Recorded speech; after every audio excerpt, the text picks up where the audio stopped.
Hi there, and a very warm welcome to Season 3, Episode 34 of PeopleSoup. It's Ross McIntosh here.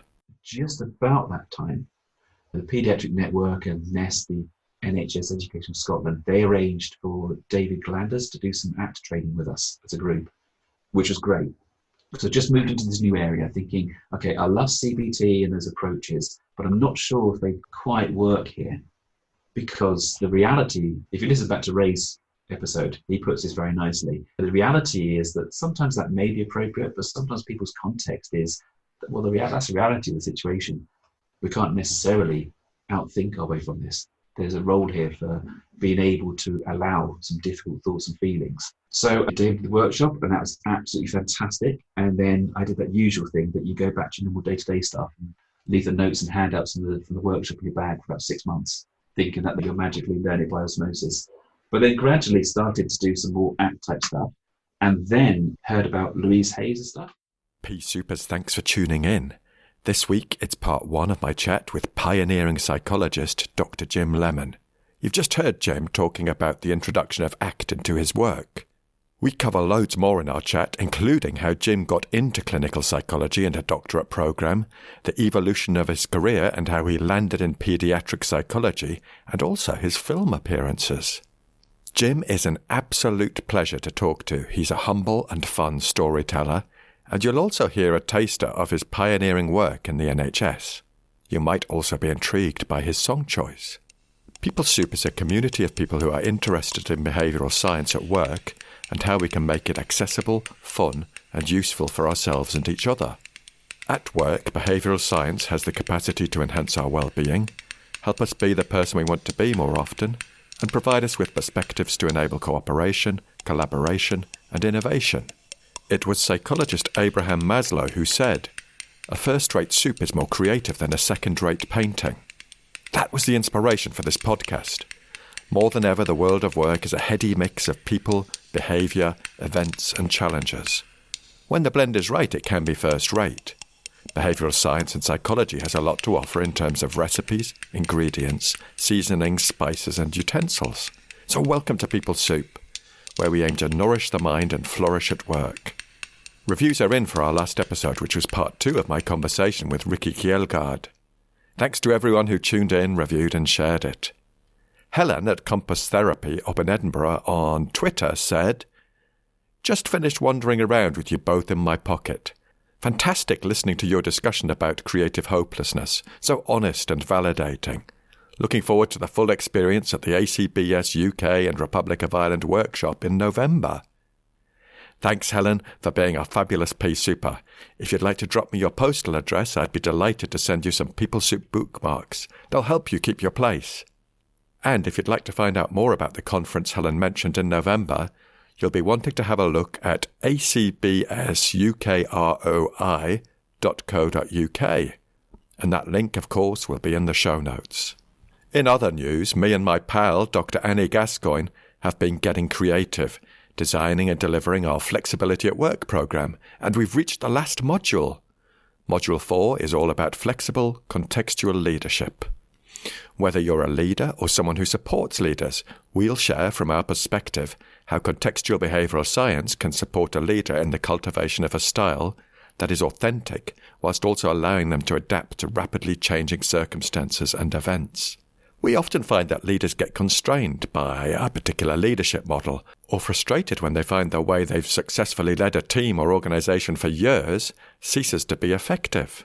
We believe that contextual behavioural science provides leaders with an adaptable, flexible toolkit of skills and perspectives that will serve them throughout their career. Find out more and sign up at contextualconsulting.co.uk. It's on the 15th of October and will also be recorded, so hope to see you there. If you do enjoy the podcast, I'd love it if you would subscribe, rate and review it, whatever platform you're on. It helps us amplify our voice and reach more people with stuff that could be useful. And if there's an episode you particularly like, you can also drop some change into my virtual tip jar over at ko-fi.com/PeopleSoup. And I'd like to send thanks and much appreciation to our most recent sponsors on ko-fi.com. They are Dr. Richard Coates, Lisa Falkingham, and Dame Melanie Walker. Thanks to you all. For now, get a brew on, and have a listen to part 1 of my conversation with Dr. Jim Lemon.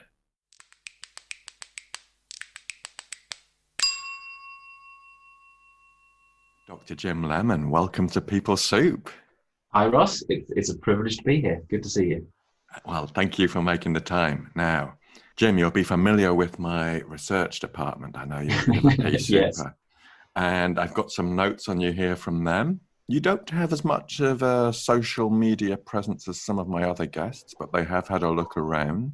Yeah, it's limited. I'll give you that. It's limited. Yeah, it's probably very sensible, to be honest. I find it hard enough to keep up with stuff in the real world. So I'm kind of limited in what I manage to follow online. But what have you managed to dig up? Well, I've got some more formal stuff first. Okay. So Dr. Jim Lemon is a consultant clinical psychologist and is the head of Medical Paediatric Psychology Service in NHS Dumfries and Galloway. That's all true so far. And you've previously worked in child and adolescent mental health services, adult services, physical health, adolescent inpatient units, and forensic services. Yeah, that's right. Been moving around a few different areas over the years. But Jim, you don't look old enough to have that. And that's very kind to say so. I guess one of the things I really love about psychology is you never actually arrive. You never sit back and think, oh, I've got this now. I know it. It's an ongoing journey. So you just learn new stuff. And I guess I've always been curious. You find out more stuff. I enjoy different areas and then maybe move on to different stuff. There's a lot of transferable skills, but in some ways it's like a fresh start. So it gets you to rethink, to pause. And yeah, sure. I will continue. I've got a little paragraph to read out. Jim has been using acceptance and commitment therapy, or ACT, with children and young people who have long-term health conditions and their families. This work is also extended beyond individuals and families to using ACT in multidisciplinary clinics with teams and on hospital wards. He's been using the ACT matrix with individuals, couples, families and teams for several years and has been running workshops since 2015. Sure. Is that the bio from the ACBS, the UK and Ireland site? It is, yeah. Yeah.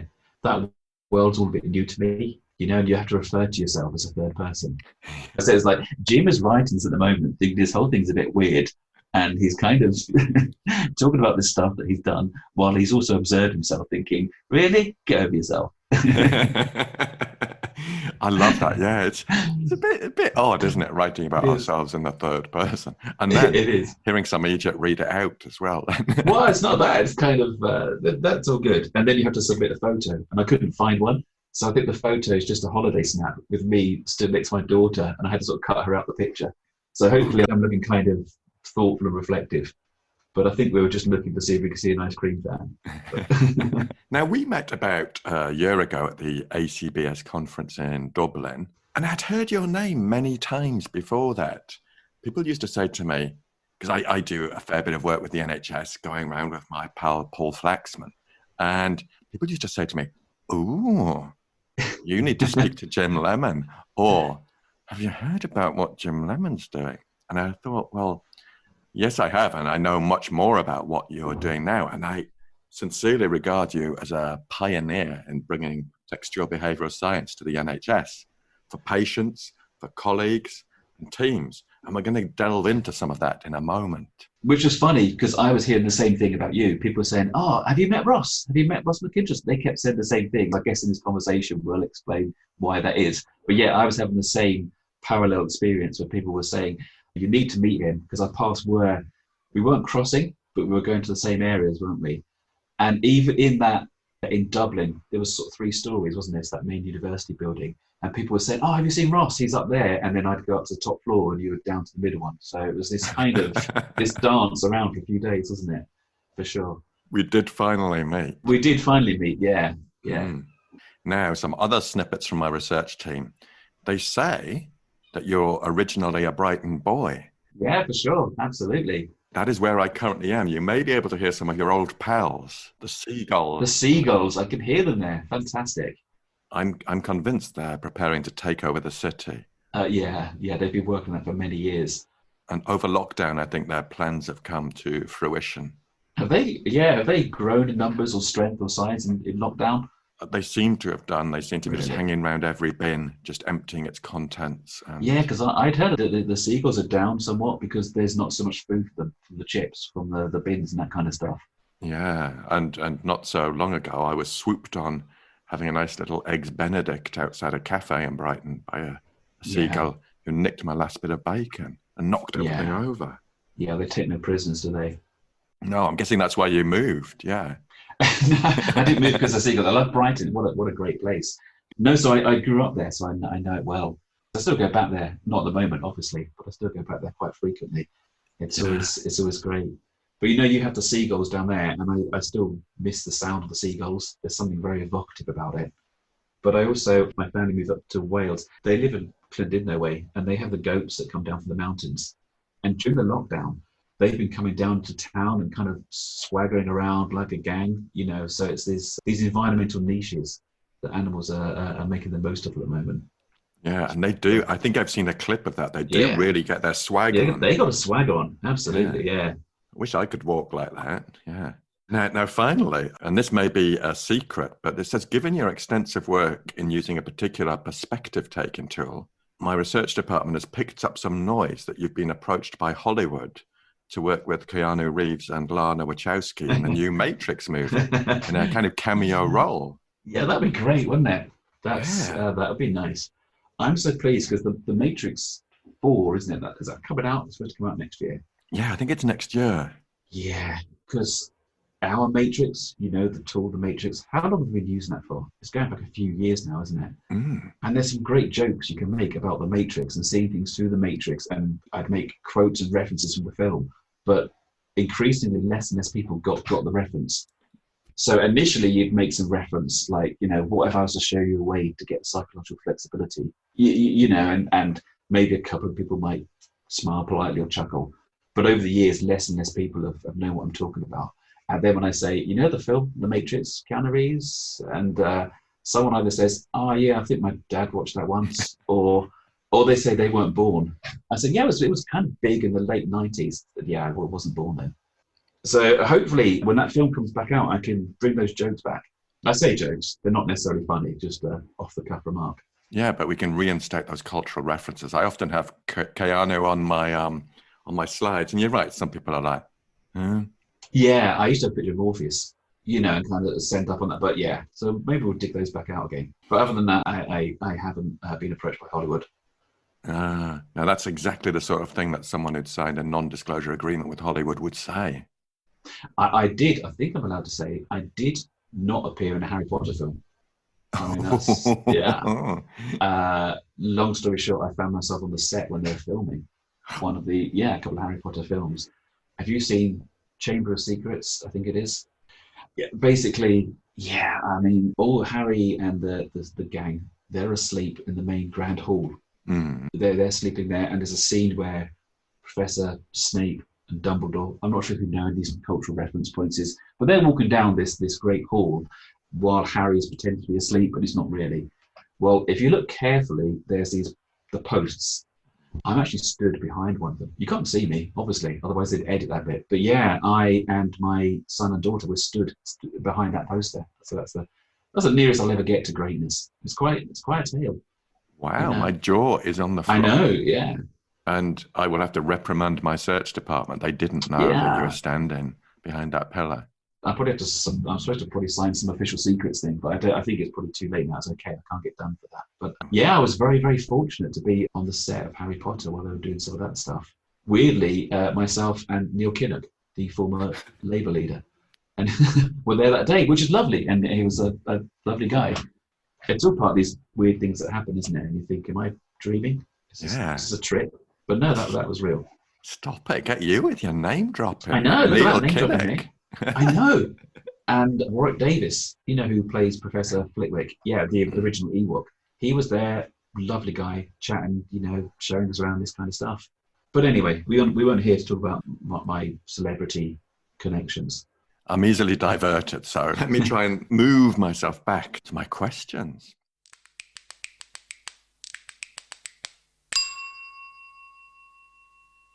Jim, I'd like to invite you to share a little bit more about your background, how you've got to where you've got to today. Maybe by sharing a pivotal moment or two in your life or your career. Sure. I guess, firstly, and I did have the pleasure of listening to Ray, and he did say about These are stories that we tell. They're one of a number of different versions of the story, and we hold them lightly. So I guess that the story is how I got one version of how I got to here. I guess I didn't really know about psychology. When I was a teenager, I worked in a number of places, care homes, support worker for people with intellectual disabilities or learning disabilities as they're known. And I really enjoyed that, just supporting people getting on with their everyday stuff and being more independent. And then I wanted to go to university, but I didn't really know what to do. You don't know what you don't know. So I purely chose my A levels based on my GCSEs. I thought, look, the grades I got best at, I'm probably okay at, so I'll just go with them, which didn't quite work out. And then for uni, I didn't know what course to do, but I realized that some places, the number of points you need to get in was different. There were some places that were really high, and I thought, I'm just not sure if I could get that. So I actually started doing PE and RS and philosophy. I think because I wanted to go to Liverpool, partly for the football and just because it looked so different to Brighton, the South Coast. And I thought it just looks like a great place. So I started doing that. But then when I got there, I wanted to switch because I'd always been doing sociology, which I really enjoyed. And then I'd done a bit of psychology and I thought, look, I've arrived here to do PE. I haven't even got a PE kit. That was just the easiest way in. But they managed to swap me. So I ended up doing psychology and sociology. So that was great. And then found out about clinical psychology as a career, what have you. And I guess I'd carried on doing bits of care work through university, then got assistant posts. And I don't know if you know the pathway to clinical psychology. It's quite difficult to get into. So, you apply to get the doctorate. And I'd applied a few times and not heard anything back at all. Well, I just got rejected straight away. So I thought that's fair enough. I didn't really have what it takes, and that's okay. So I sort of got rid of my psychology stuff and thought I'd just taken a different career. Unknown to me, I must have been on the reserve list for an interview because Manchester phoned up and said, basically, that we've got some gaps tomorrow if you want to come along for an interview. But I didn't even know I was on the list. And actually, my son had been born that morning. So, yeah, my son had been born at 2 a.m. And I think I'd just been out to get some nappies and got this phone message. So I was not in the zone at all. I went to the interview anyway. I think I had to go to the shops and it was just down the road. So I did go in there. I hadn't prepared, and I think the clinical part of the interview, that was fine. I'd had plenty of clinical experience. But for the academic stuff, I think I just said, look, I was going to cram last night, but I've got a little baby. Beautiful little baby boy was born last night. And if you look in baby's eyes, you can't put a baby down and start reading the book. So I didn't really know the questions that they were asking. I'm not sure I would do now either. But it was a great experience.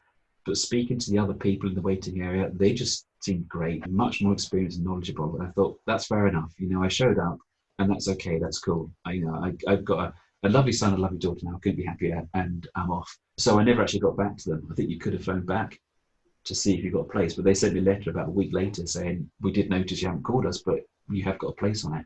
So I've been very, very fortunate, to get onto these places. And then that just opens up a whole world. Mm. And I think throughout my training, I kind of enjoyed every area. That you go through older adults and intellectual disabilities and adult. So I didn't really know what to do when I qualified. So I went through a few different areas and you just learn more. And I think when you work in adult services, you think, okay, this is great, but maybe for this person, if something could have been done a bit earlier, that would have been useful to them. So if we could have done some sort of intervention when they're a younger person or when they're a child, and then you start working in adolescent services saying, yeah, this is great, and maybe we could get a bit further back and do some more early intervention stuff. So I've kind of just gone around different areas. And then about, getting on 10 years ago now, an opportunity came up to set up the Medical Paediatric Psychology. So that's working with children, young people with long-term health conditions. And at that time, I'd also been, reading up lots of stuff on positive psychology and team working and various different bits and pieces. So I thought, well, there'll be an opportunity there to, if you start a service, you could build it the way you'd want it to be, rather than inheriting things. And of course, again, I didn't really know what I was doing. But I was in Glasgow at the time. But there's the Paediatric Psychology Network. There's a UK part of it and there's a Scottish part. And that's just a bunch of psychologists, psychological therapists who work in this area. And I went up and I met them. And it was fantastic. They were so generous, they were so generous with the information they had. They said, okay, we've tried these things don't work so more. So I really learned a lot from them. And when I went into the new place, I was just taking those ideas and building on it. So I think right from the start of working in Peds, you kind of realize the importance of teams and systems. And there's a real area where you can just do some really good psychology stuff. So I think it was a good match, myself and paediatrics. And then just about that time, the Paediatric Network and NEST, the NHS Education Scotland, they arranged for David Glanders to do some ACT training with us as a group, which was great. So just moved into this new area thinking, okay, I love CBT and those approaches, but I'm not sure if they quite work here. Because the reality, if you listen back to Ray's episode, he puts this very nicely. The reality is that sometimes that may be appropriate, but sometimes people's context is, that, well, that's the reality of the situation. We can't necessarily outthink our way from this. There's a role here for being able to allow some difficult thoughts and feelings. So I did the workshop, and that was absolutely fantastic. And then I did that usual thing that you go back to your normal day-to-day stuff and leave the notes and handouts from the workshop in your bag for about 6 months, thinking that you'll magically learn it by osmosis. But then gradually started to do some more ACT type stuff, and then heard about Louise Hayes' stuff. You know, Louise Hayes, Joseph Cherokee, Get Out Your Mind, Get On With Your Life for Teens, which was just incredible. I went to her workshop years ago and I thought, okay, this is really what it's all about. It's such a great model to use, and there's so much behind it. So we started using it and it really, really worked well here. And then, of course, that's gone on and become the Thriving Adolescent, the DNAV model, which just fits so well here. So it's been a real joy and a privilege to use these approaches in this setting. And as you know, it's kind of scaled up from individual work to team level stuff. And that's where it really gets exciting. Jim, that's incredible what I'm hearing. And what I notice is this curiosity from you to check out new stuff, to ask people questions. And what I love is hearing about how you started working with adults and then thought, oh, if we got this science in it, this is my simplified interpretation, and I might not have got it quite right, but if we get this stuff in earlier, we're furnishing people with skills that will support them throughout their lives.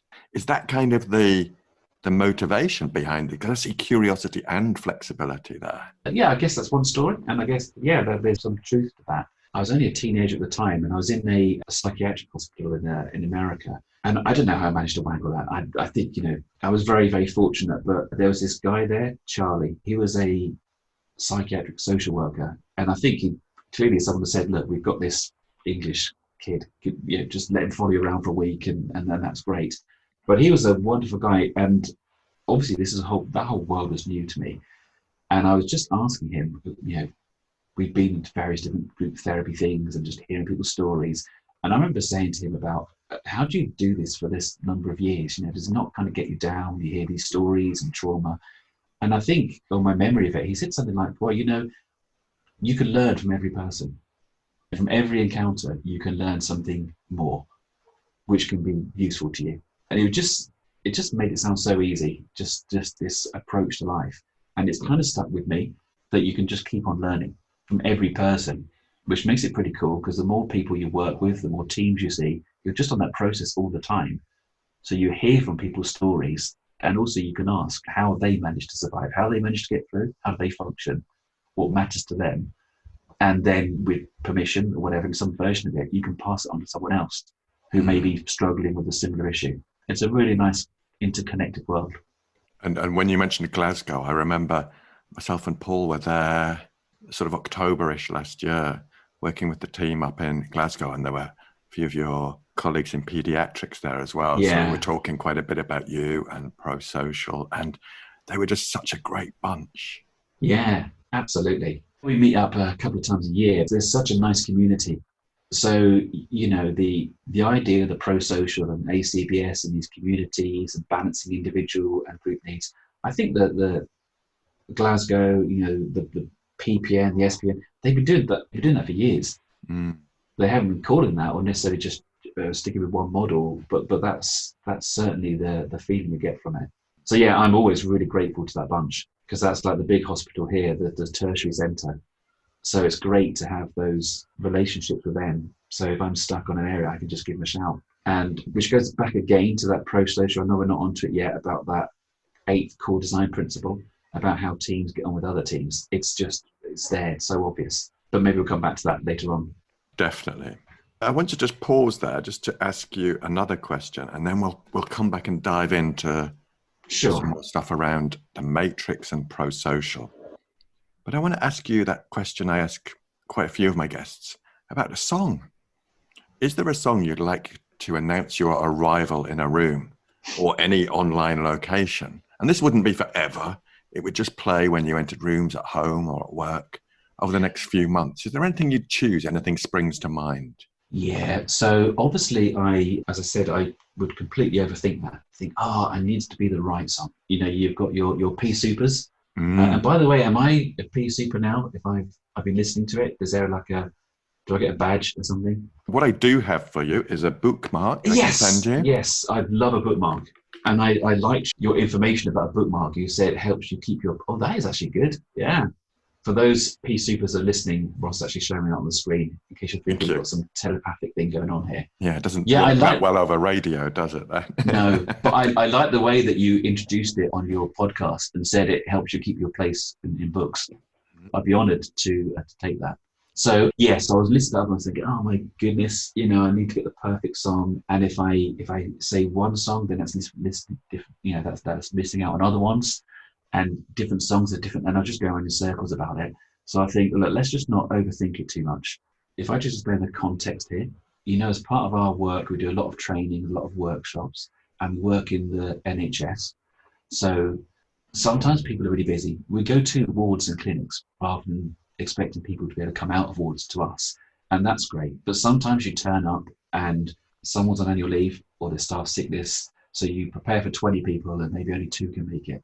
One person is in the wrong room and the other one is sometimes a student who's been told because they're a spare, just go in there because they've got a tick box of going to some teaching. Or the NHS IT security, it's like CIA or something, and the password doesn't work, and then I can't log onto the system, and you start noting those thoughts. Oh my God, if I can't get my PowerPoints, I forget everything. I can't even, I don't know who I am. I forget everything. So you end up with a flip chart and a bit of paper, and normally the pen, runs out. Some people overcome this by actually planning and preparing, but we still haven't actually learned that lesson. We still go and make the same mistake. So that's the kind of context. But we probably spend more time thinking, or I do, about imaginary walk-on songs and the theatricals we like rather than the actual workshop, which probably says a lot. So we have various different ideas about, wouldn't that be amazing if we did that? Imagine that. So I think one version we'd like is this is not the song, this is one possibility. My manager suggested this one, The Greatest Showman. Can you imagine a workshop? The lights go down. Okay, it starts off that rumbling music. This is what you're waiting for. Lights come up and I'm there, top hat, cape, doing that pose that Hugh Jackman's doing. You can see that? I'm all over a cape, yeah, definitely. Yeah, I think I did suggest to my manager, I think I asked if I could wear a cape into a workshop. And I think she humours me by saying, but so she said maybe The Greatest Showman. And I think that's a nod to me, perhaps the kind of smoke and mirrors. If we just go in there and make this a great spectacle, hopefully people won't notice that we don't really know what we're talking about. But that was my choice. But I think the other day I saw the Eurovision film. I'm not sure if you've seen it yet, Saga of... I haven't, not yet. Because the Eurovision Song Contest isn't going ahead this year. So Netflix have got it's a film which kind of celebrates the Eurovision Song Contest. My daughter, one of my daughters is a big fan of Eurovision, and certainly my sisters are. They have a party about it every year, and I don't know, they dress up and all the rest of it, and various different games they do for it. So they were into this film as well, and I was watching it. It kind of celebrates the kitschness and the diversity of Eurovision that, I'm not a big knowledge in it myself, but I sat with her and we watched it. And there's a scene when the song's Double Trouble. If you haven't seen the film, it won't mean anything to you, but maybe some of your PeopleSoupers will have watched it. So I was thinking in this song, Double Trouble, the lady is singing, starting on the stage, and Will Ferrell in his full costume, he's lowered onto the stage in a giant hamster wheel, with Graham Norton making observations about that. That's not as terrible as I thought it was going to be. I mean, so I think at the moment that would probably be the song. I'm not sure if Manchester can do that, but can you imagine that if we went to a workshop and I was lowered down in a hamster wheel, a full adult size one. Oh God, I'm just thinking, how the hell can we do this? This is going to become a priority.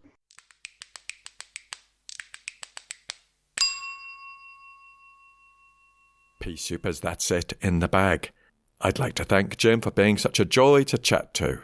And here's just a snippet of what's to come in part 2. I wonder if we could dive into that a bit. It's called Introduction to the ACT Matrix. Tell us a bit about it, please.